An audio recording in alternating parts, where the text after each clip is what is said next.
फ्रांसीसी सैनिक ने मशीन गन पकड़ी। उसने खुद को घायल किया, उंगलियां जल गईं। डरपोक सैनिक एक दूसरे पर गोली चलाते थे। साहसी सैनिक खुद ऐसा करते थे। कुछ सैनिक ट्रेंच से सिगरेट निकालते थे।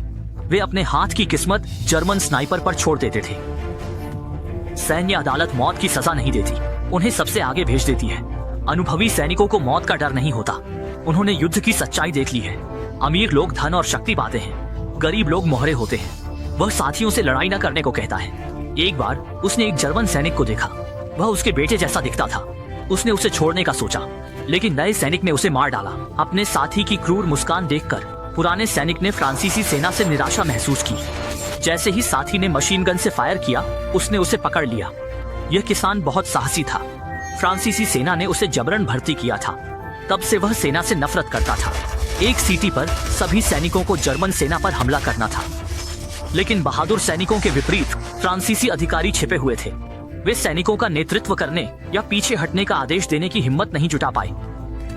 जब उन्होंने देखा कि सभी सैनिक मारे जा चुके हैं, तो वे लाशों को लात मारते हुए चिल्लाने लगे, कायर उठो। किसान अब और सहन नहीं कर सका और उसने कमांडर को कीचड़ में डुबोकर मार डाला। सैनिक ऐसा ही था। वह मूल रूप से एक गुंडा था। एक दिन उसने गुस्से में साथी को चाकू मारा। फ्रेंच सेना की भारी हानि हुई। कमांडर नए सैनिकों को तोप का चारा बना रहे थे।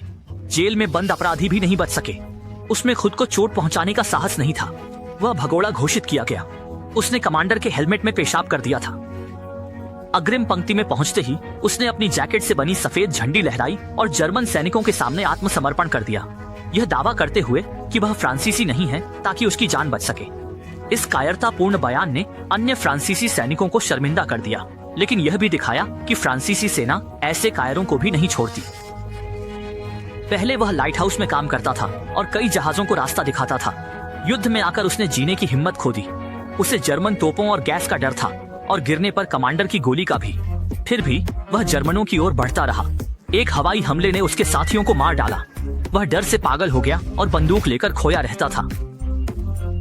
आखिरकार उसने भागने का मन बना लिया। रात में हाथ में सिगरेट लेकर अपनी किस्मत जर्मन स्नाइपर पर छोड़ दी। लेकिन सेना में अधिकारियों के जासूस हर जगह थे। उसे आत्मक्षति मानते हुए अदालत ने सबसे आगे भेज दिया।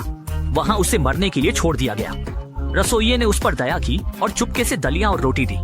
अधिकारी ने पूछा, मंगेतर को पत्र क्यों नहीं लिखा? लेकिन वह पहले ही टूटने की कगार पर था।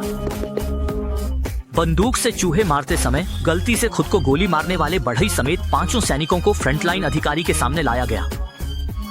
अधिकारी ने दया दिखाते हुए उन्हें माफी देने का आदेश लाया, लेकिन जनरल ने आदेश को फाड़ दिया। इसका मतलब था कि 5 को मौत की सजा दी गई। उन्हें